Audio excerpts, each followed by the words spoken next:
Hi everyone, and welcome to the DSPANZ RegTech Roadmap for Modern Award webinar. In the spirit of reconciliation, let me acknowledge on behalf of DSPANZ all First Australians and recognise their continuing connection and contribution to our country. We'd like to thank our Webinar Week sponsor, SuperChoice, for supporting this event. And let me introduce Laura Munsie, who's the Director of the Usability section in the Industrial Relations Strategy branch at the Attorney General's Department. The Usability section considers the experience of users of the IR system and is responsible for advising the government and overseeing implementation of the RegTech Roadmap for Modern Awards. So Laura, let me hand over to you. Thanks so much for joining us. Great, thank you, Andrew, and thanks for this opportunity to speak today. Thank you everyone for coming along to listen. So as Andrew mentioned, I head up the usability section in the Attorney General's IR strategy branch. I'm very excited and privileged to be leading a project at the moment that's all about using how we can better use regulatory technology, or RegTech as we like to call it, to make it easier for businesses to comply with their obligations under modern awards. As part of this project, we'll be engaging closely with the digital service provider industry over the coming years, and we hope that this will be the start of an ongoing productive government and industry collaboration in the IR space. Okay, if we can go to the next slide, please.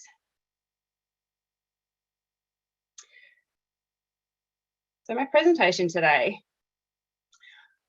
I'm going to take you through a RegTech co-design process we ran, which presented us with a RegTech roadmap. I'm going to talk a little bit about what our current focus is and then take you through some of the future opportunities we see in this space. So firstly, a little bit of background. Obviously, the idea that you could use technology to help cut through compliance and make it easier for people is not new. And there's been talk of the opportunities in the IR space for some time, but it's really grown momentum over the last 2 years or so, and now piqued the government's interest as part of their sort of priorities for IR reform and opportunities in the future. So we had a Productivity Commission report in 2020, and there's also been a Senate Select Committee inquiry looking at the FinTech and RegTech sectors. And in both of those spaces, they've noted how RegTech could really make a difference for particularly small and medium businesses who sort of bear the brunt of the compliance burden and things like that. The Australian Small Business and Family Enterprise Ombudsman has been really vocal in this space, noting that technology could really make it easier for businesses to cut through some of the complexity, cut down some of their compliance, and improve their confidence in hiring staff and in growing their business and things like that. So in 2020, the then Attorney General held a series of working groups with unions and employer industry bodies. And those working groups were looking at what were the opportunities for reform in the IR space. The working group that was looking at modern awards was obviously looking at how we could further simplify awards themselves, but they also considered how technology could really offer an opportunity to cut through that complexity and make it easier for businesses. And as I like to compare it to, tax law is always going to be complicated. I'm never going to know the ins and outs of tax law, but an app that helps me navigate through and do my tax makes it a lot more simple process. And we see similar opportunities in the IR space. Next slide, please, Maggie. So following those awards those IR working groups, the Attorney General announced that our department would lead a co-design process to really drill into what are the opportunities and what should government's role be in this space. So we ran a co-design process at the start of this year that included a wide range of representatives from government agencies, unions, industry groups, digital service providers, and also small businesses themselves. I believe some of DSPANZ members would have been involved, and I think those who participated, it was a really useful process. Next slide, please. So the co-design process involved 2 phases. We really took a step back and wanted to take that usability approach and really understand how small businesses engage with the awards system. So the first phase was all about understanding that user experience, gaining insights into where people are getting their information from, how they engage with the awards system, where the pain points are, and then using that to identify potential opportunities to address those pain points and make that user journey easier. The second phase of the co-design process, we then took some of those ideas that came out in the first phase and really tested those, explored whether do they meet the problem, do they offer benefits, are they feasible, and what are some of the challenges to seeing those through. And at the end of it, we came up with a RegTech Roadmap, which I'll go into in a little bit more detail shortly. I think for us, some of the really key insights that came out of this co-design process were the fact that with single touch payroll being rolled out, it means that small and medium businesses who once may have been quite comfortable doing things on spreadsheets and sheets of paper have had to adopt some form of technology. So it gave us a sense that this is a really good time to be in this space. It's a really good time to be starting to encourage businesses to look at what technology can do for them. Businesses are starting to realise that technology can help them and can really cut down some of their time and costs and make their life easier. So that was an incredibly useful insight. We also learned that, not surprisingly probably, employers get their information about modern awards from a wide range of sources, and this is not always from the official government sources. I think it was quite common to hear feedback around, consulting Facebook groups or local business websites and things like that. So that told us we really need to make sure that whatever government's doing, that we're not just relying on the sort of traditional government lines of communication, but we're actually looking at making sure businesses are getting this information through the channels that they're comfortable with using. We drilled a little bit into what are some of the existing RegTech products out there in the awards space. And I guess what came back to us was there's a lot out there, there's a lot already on the market. Probably where there is a gap is around some of the more sophisticated business and awards interpretation software that would be tailored more to small and medium enterprises.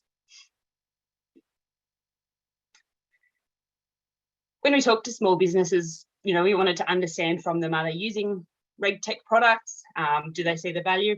A lot of them said yes, they can see definite value in it, but various reasons they may not be inclined to use it or haven't sort of gone down that path as yet. And these included things like not being aware of what's out there, or not being confident in sort of looking through the different offerings and not sure whether it would meet their needs. Cost, time, and various other factors obviously play into this space. Finally, the key insight that we took out of the process as well was around what role government should play in this space. I think overwhelmingly the feedback was that everyone saw government's role as being about supporting and enabling innovation and uptake of technology, that it's not government to produce some whiz-bang app, but it's more about what we can do to enable the industry to innovate and meet market needs, and then to encourage and incentivise uptake by businesses to actually see the realisation of those benefits. Next slide, please. So this was the outcome of our co-design process. A very nice little interconnected roadmap.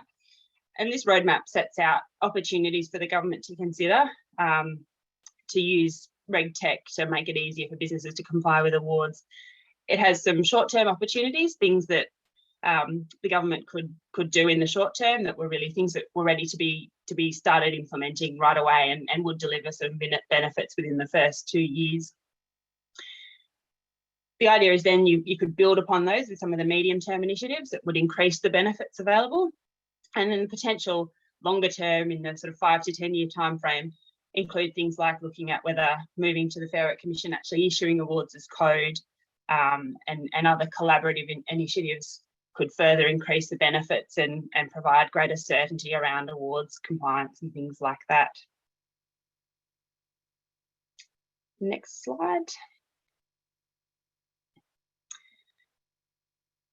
So I'll touch now on what the current priorities are and then what some of the immediate next steps are for us at the moment. We were very pleased that the government announced some funding in this year's budget for the first steps in the RegTech Roadmap. they announced $9.9 million of funding for both AGD and the Fair Work Commission. This funding will allow the Fair Work Commission to build an API from its modern awards database, and this will enable the data on pay rates and penalty rates under those awards to be directly integrated into payroll software. The Fair Work Commission's already started on implementation of that, and the time frame they're looking at is probably a beta release and user testing in the first half of next year, with the aim being for the API to actually be live from around mid next year. So we're very excited about this. We think it offers some real short-term wins in terms of reducing that need for either the software companies to go and manually take those rates and update them each time the Commission does its annual wage review, or for businesses themselves to, one, be aware that awards are changing, and two, then have to enter that themselves. So we think that's a really, really great initiative, and we're very keen for government and industry to keep talking and working together on that as we get to the sort of build and then testing phase. The funding also was intended to allow AGD to sort of have that ongoing stewardship over the RegTech Roadmap, and to particularly drive proactive engagement with the digital software sector. The idea being to continue to sort of support and encourage innovation and uptake of RegTech in this space. So we've been starting to talk to DSPANZ about getting some industry working groups up and running as a first step in that process. And we'll be looking to put out some EOIs fairly soon to seek interested members to participate. And we're looking at modelling that on similar government industry collaboration in this space. The ATO has their digital partnership office, and I understand DSPANZ also has recently set up a group with New Zealand. So we're very much looking at that sort of co-chaired, co-designed, collaborative approach going forwards. The third aspect of the funding provided in budget includes funding for a special grants round under the Department of Industry's Business, Research and Innovation Initiative. That process will kick off in the latter half of 2022, and the idea is that these grants processes government issues a particular challenge, an area that we see a gap or a bit of a problem that we want to put out to market to solve, and grants are provided to fund feasibility studies. And then of those, a few are chosen for funding for prototype development. And our thinking around that at this stage is that's a real opportunity to look at, some of the gaps. Are there opportunities to say, can we come up with some innovative thing that would really make a difference to small and medium businesses? And or it might be an opportunity to look at ways the government could further maximise the use of the Fair Work API that's being developed. And that timing should work quite nicely with the API coming live and then the grants round kicking off later that same year. While not specifically announced as part of the budget, another of the current priorities is for the Fair Work Ombudsman to also upgrade its pay and conditions tool.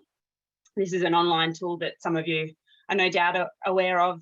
You can go onto the Fair Work Ombudsman's website and query it, put in, what classification, what sector you work in, what times and days you worked, and it should spit out, what you should be paid, the relevant allowances and things like that.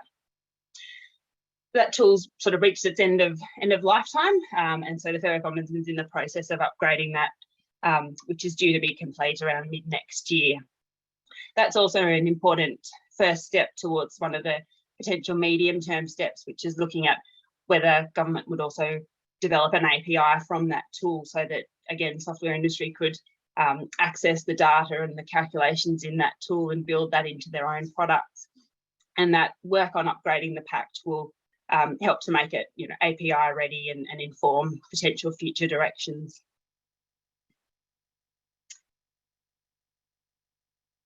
So that's the current priorities.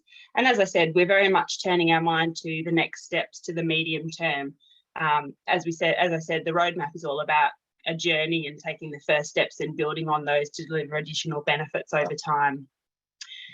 Some of the next steps that are currently under consideration include, as I said, looking at an API from the Fair Work Ombudsman's pay and conditions tool, which we think potentially offers significant benefits in terms of creating a level playing field where everyone has access to not only the data, but also those logic and calculations around, if you work which particular shifts, which allowances and things like that. So we're exploring that actively at the moment, and be very interested in any feedback on potential use and things like that.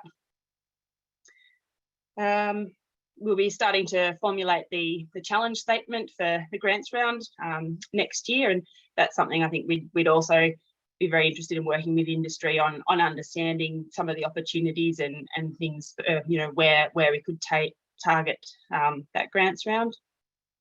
We're also starting to do a bit of the foundational thinking around awards as code, and looking at if the government does want to move towards having the Fair Work Commission issue awards as code in the future.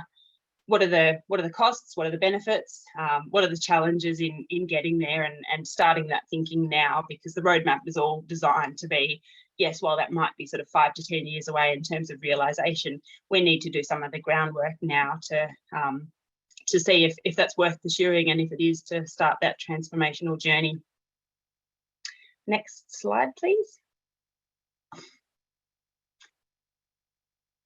So I'll just touch base on the industry working groups in particular out of our current priorities. And as I said, we're hoping to go out with an EOI fairly soon, and really looking to get a good representative group with a mix of representatives from different sizes, DSPs that have been around for longer terms, as well as fairly new startups and things like that, to really help give us a really representative mix of voices and help us with future collaboration initiatives.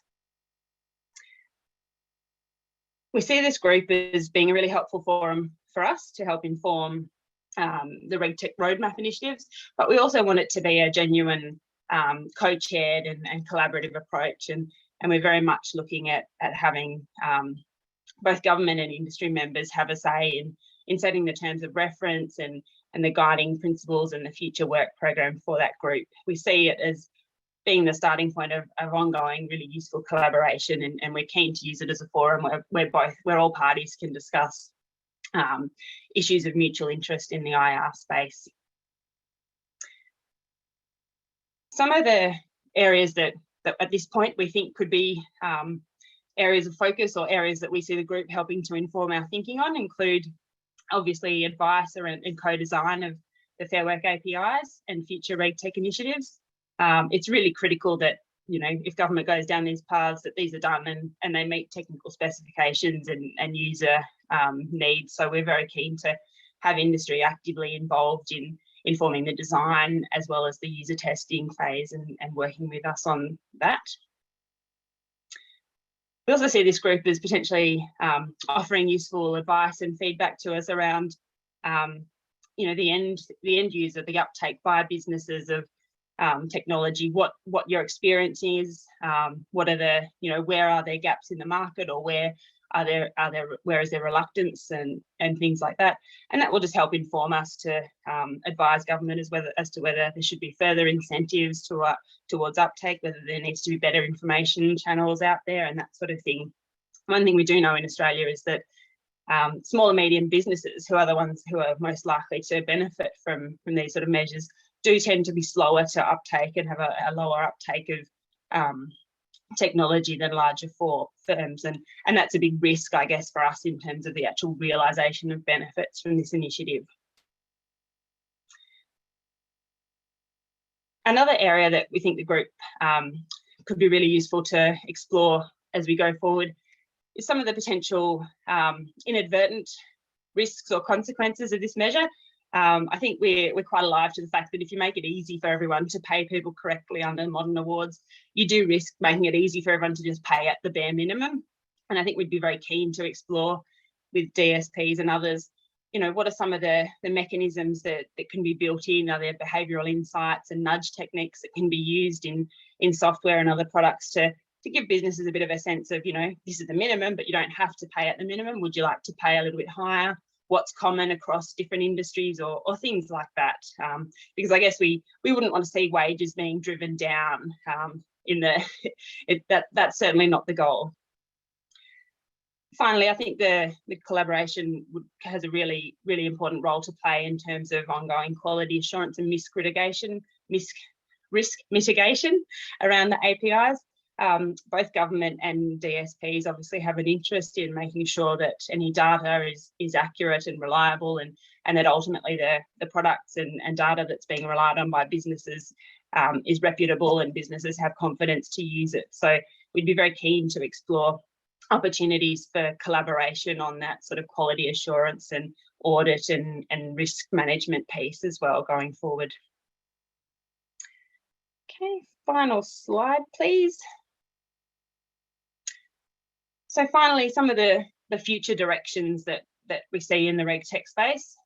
In the long term, there's potential opportunities once we build APIs in the Fair Work space. There is the potential to look at whether they could be further integrated with other services. Single touch payroll is one that everyone loves to mention, and I think there's a lot of challenges and issues to be worked through, but that's certainly a thing for us to keep in the future space to consider. In terms of industry and government collaboration, we envisage potentially starting with these sort of smaller scale industry working groups and seeing, that could potentially grow into a more formal digital partnership office to really formalise and drive that ongoing government and industry collaboration in the IR space. And potentially through that sort of partnership office or else look at opportunities such as regulatory sandboxes to test new ideas and innovation in low risk settings and things like that. And finally, we also see government and industry continuing to collaborate in the rules as code space and working together around the sort of policy frameworks and practical issues and things that are likely to come up in that space.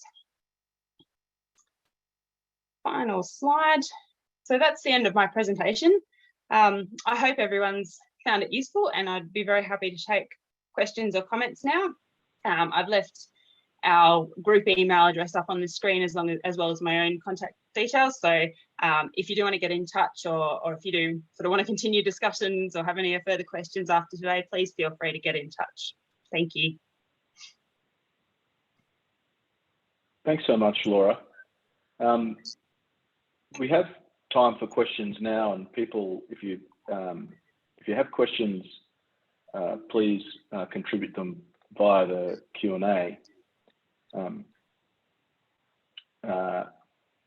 I'll just quickly kick things off, Laura, with have you got any more intel or update on where things might be with the expression of interest process for those who are keen to participate in the working group?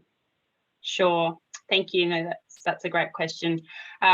We're just finalising a little bit of thinking internally around what we see our role as being and looking at some draft terms of reference.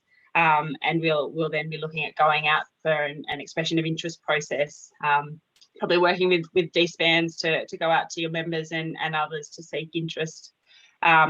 Hopefully, we're sort of mid-October. I'm aiming for sort of towards the end of October. So everyone keep your eyes peeled and do let others know that might be interested. As I said, we're very keen to get a wide representative mix of members involved in that group. And we see it as being in terms of AGD, but also the Fair Work Ombudsman and Fair Work Commission being a party to that process as well. So it'll be a really good opportunity for Fair Work and industry to get together and talk and collaborate. Fantastic. We've got a couple of questions and some comments popping up on the Q&A. Rowan, a shout out for the charity sector who are working with the very difficult SHADS award. Laura, my expectation is that in many contexts they'd be taken to be small employers, certainly under-resourced, as Rowan says. Take that as a bit of a comment more than anything, but over to you.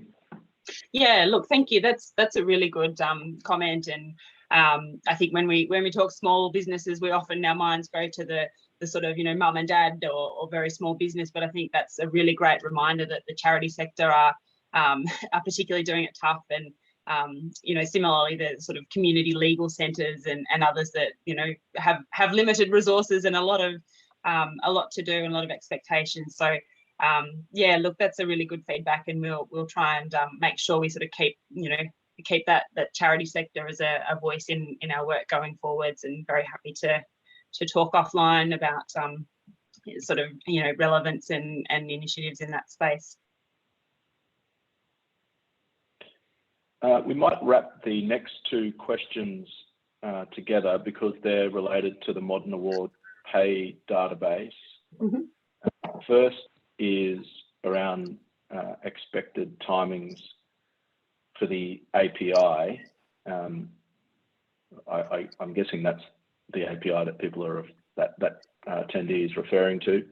Have you got any latest update on that? I think the most recent update I had was that the Commission were hoping to release something early in the new year with a hope to send something live by the time of the next annual wage case. Yeah, that's very much the timing that they're working to, and I think they would definitely hope that that's the timing they can meet. As I understand, everything's on track at this stage, so yeah, I think that's the case. Yeah. Very good. And does this mean that the MAPT group is now defunct? No. Suppose I don't think the MAPT group has met per se since for quite a while, but yeah, look, no, I don't think it does. My understanding is the Fair Work Commission are continuing to talk to. My understanding is the MAPT group is probably the sort of the commission meeting with industry. What we're proposing in terms of industry working groups is probably a more strategic body, and to the extent that the Fair Work Commission's sort of doing its own testing and things like that, that at the moment that continues. But I think as we get sort of industry working groups up and running, we'll be talking closely with the Commission and looking at making sure there's not duplication, and if it does get wrapped up, it would be very much still alive, but a part of this broader working group process. Very good. And then the last question, Renee, will EBAs be wrapped up into this? Sure, that's an excellent question. At the moment, the focus is really on modern awards, but I think that's where we see our role as being, the government supporting and enabling innovation, and we see EBAs as a real future opportunity that, particularly if the government goes down the track of making the PAC tool available, presumably that could be used as your basis to sort of benchmark your EBAs under, and we're very much hopeful that there will be innovation in that space, that you might be able to use the PAC tool as a bit of or software that links into the PAC as a basis to say, here's your baseline if you want to go down the bargaining space. You can compare that to it and ensure that you meet that better off overall test. So while it's not our immediate focus, it's certainly an opportunity there that we see and hope will be realised down the track.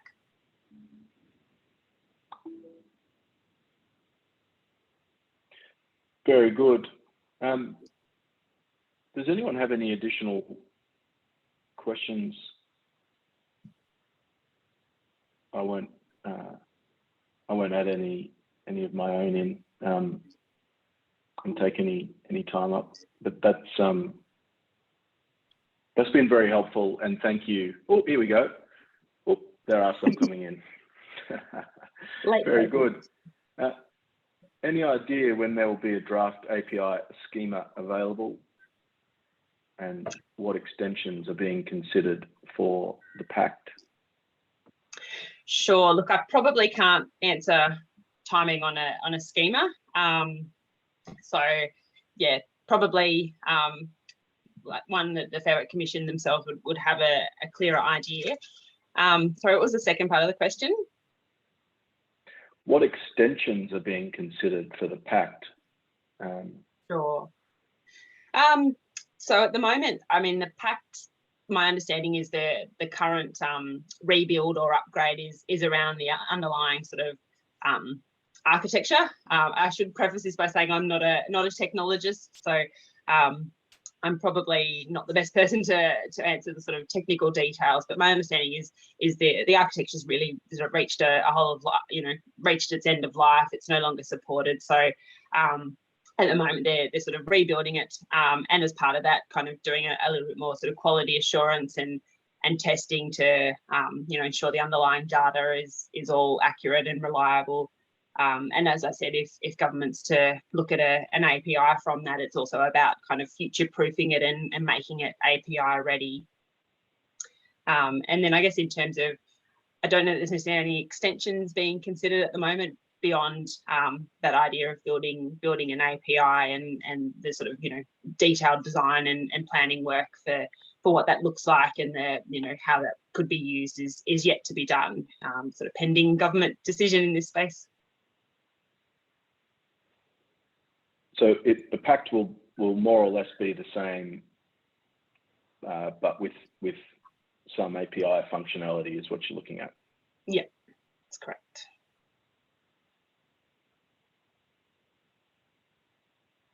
Very good. Thank you so much, Laura. I found that an enormously helpful session, and with some great insights, and yeah, enormously valuable. So thank you for your time and coming to chat with everyone.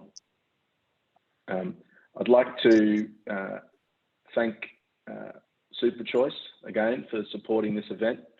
We have a session tomorrow on single touch payroll at 11 AM daylight savings time for those who are interested.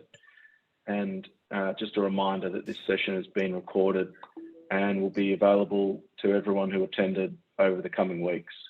So follow-up questions can be sent to Laura if you have a question directly for her, or hello@dspanz.org. So thanks everyone. Thank you.